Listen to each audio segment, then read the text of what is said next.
Hey, get inspired, everybody. Thank you so much for tuning in to another episode of Life Inspired. If this is the first time you're tuning in, this is a show all about how and why people are following Jesus. And so you can watch this show on our YouTube page, Inspired Homes YouTube page, Inspired Homes Facebook page, or at lifeinspiredshow.com. And we do ask that you would subscribe to the YouTube page, like the Facebook page, because that will help get these stories out to more people. And that's what we want to do. We want people to know some of the great things that God is doing all throughout the world, even in the midst of coronavirus, right? So we have a great story today to share with you. One of our newest teammates at Inspired Homes is my friend Diane Kreager. Hi, Diane. Hi, Diane. Thank you so Yep, thank you so much for being with us. So Diane, I have had the privilege of selling at least one house for you, and several of your children, all three of your children, I've either helped buy or sell, or more than one. I think Ryan and Ashley had three sales we've had together at least.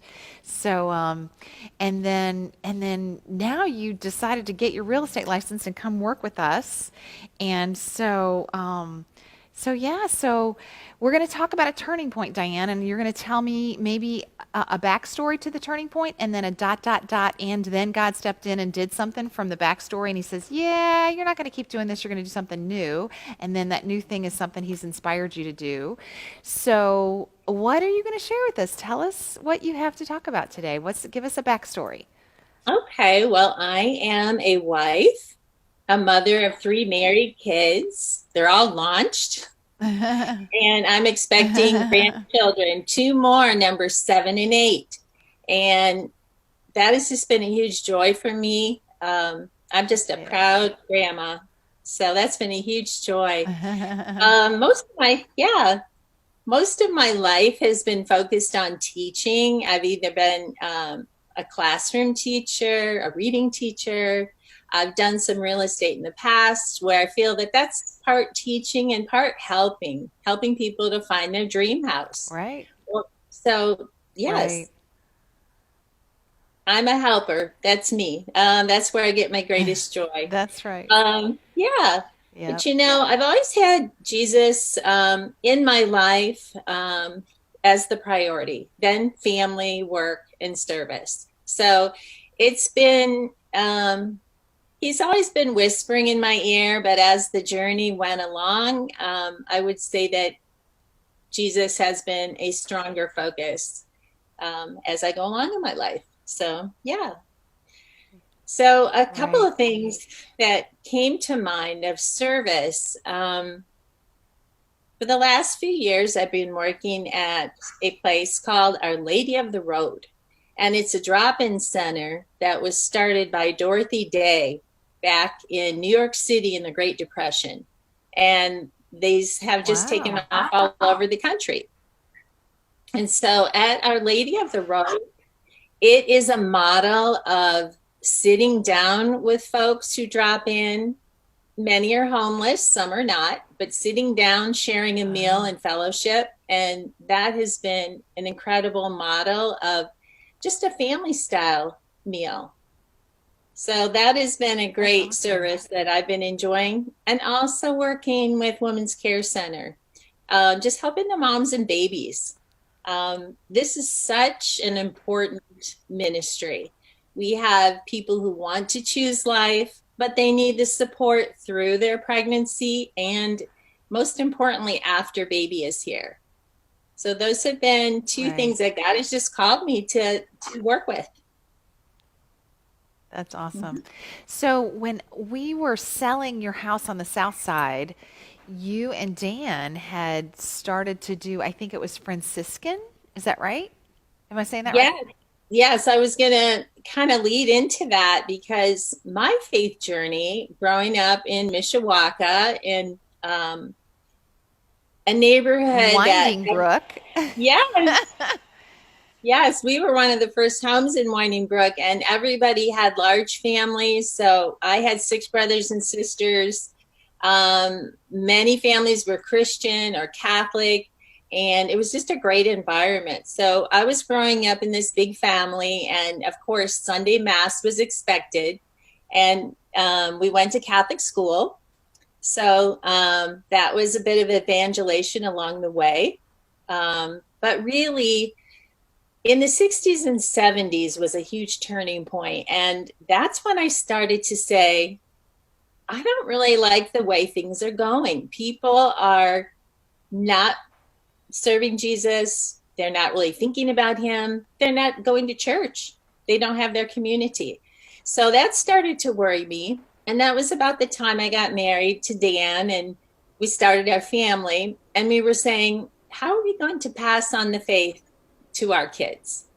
We don't want them to grow up and basically forget about Jesus. Right. So we had a turning point.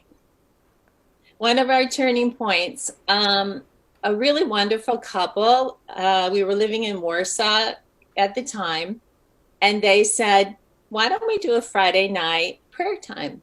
Let's do a prayer group. And so we ended up with 3 couples, and everyone had 3 or 4 kids. And so we would pray and we would have fellowship and food. And I think that was one of our turning points to say, let's pass this faith on to our kids and let's start growing ourselves. That's awesome. Very cool.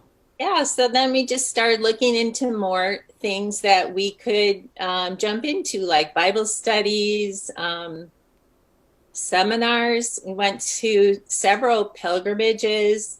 I think one of our favorites, we kind of got lost. We were supposed to see Pope Francis, and we took a little sideline from our seating area, and we ended up about 10 feet away from him. And I felt like the Pope was waving to me personally. So wow, to me, that so was cool. like, yes, that was like my rock star moment. Like, oh my gosh.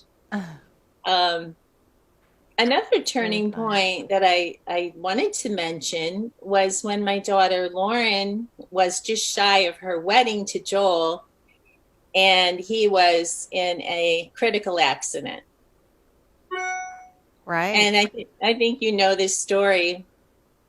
So when we Yeah, all but met the at viewers don't know. So, yes, so the story is that Joel was working on his car and he was severely burned.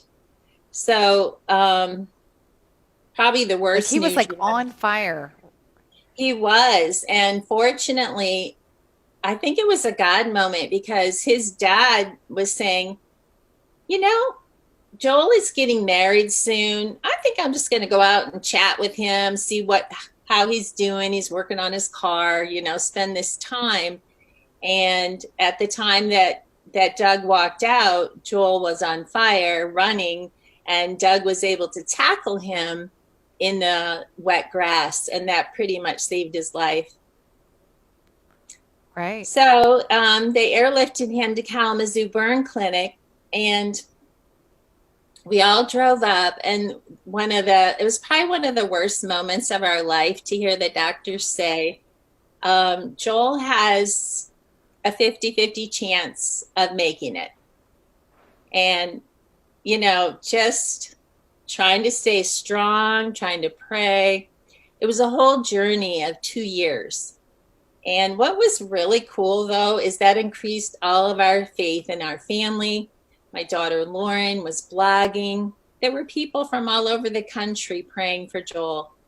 So God was Right. using that. He was using that. And that was a turning point for me to say, you know, God, I don't know how this is going to turn out. I sure hope that he lives and they have a wonderful life. But I had to trust in what God had planned. Right. Right. We just have Big, no control, do we? We no, you can't control if your heart keeps beating. So Scott lost a friend last week from his men's group. He was on Zoom with them Tuesday night, and Thursday morning he was gone. Just heart attack. We just don't know. We have no control. So we have I no always like to control. ask too, Diane, Right. I always like to ask too, how do you stay inspired every day? Because the way you stay inspired might be similar to something that will connect with someone else whose story might be like yours. Maybe a mom who has stuff going on with her grown children like you did, or whatever else. But what do you do? How do you get your inspiration and stay connected in your relationship to God? Well, I'm fortunate that my husband and I like to do morning prayers. Um, it'll either be a short 30-minute church or mass service online, or it'll just be our quick morning Uh-huh. prayers where we say, God, this day is for you. And then we go off and do what we need to do. But you had mentioned Right. earlier, yes, that my faith journey had brought us to the study of St. Francis. So he's a big part of my Right. um, morning reflections. St. Francis really, he was a rich merchant's son, and he left everything behind to Oh, follow Jesus. So his whole goal was to live wow. simply so other people could live. And that got me really inspired because I was into earlier in my life, like, let's get the big house, the big cars, the vacations. But once you start to look at the world and say, there's needy people, how much do I really need? So that's what I try to do. It's Right. difficult. It's very difficult in this world to do that because the world says, um, get more. So that's what I Right. do. I Right. pray to St. Yep. Francis every morning. And I also feel like um, just to be mindful when we're trying to evangelize to others, it's not always by talking, it could be by listening and um, just the way that we live our life could be an example to Right. somebody that might catch their eye. Yep. Yeah. Right. So, Well, I'm so Diane, grateful for you coming. thank you so much. I just wanted to say one more thing. Um, Several years ago, I met a really cool guy named Kirby, and he said, you know, what's your goal in life and for your friends and family? And I said, well, I just want them to love Jesus and be happy. And I said, what's your goal? And he said, my goal is to get my family to heaven and at least 12 more. Wow, that's awesome. Very cool. I Yeah. love that. Well, I just thank you so much for coming on and sharing your story. And we are so delighted to have you on board with Inspired Homes and just looking forward to the people that you'll be able to bless through that. So thanks for doing that too, because we're excited about that. We do ask that you share this if you know somebody that's got a story like Diane's, and this can minister to them and bless them. Just share her story, and if you have people that need to share their stories from the virtual red couch, then we'd appreciate you letting us know who those are as well. So thank you guys. Have a great week. Bye.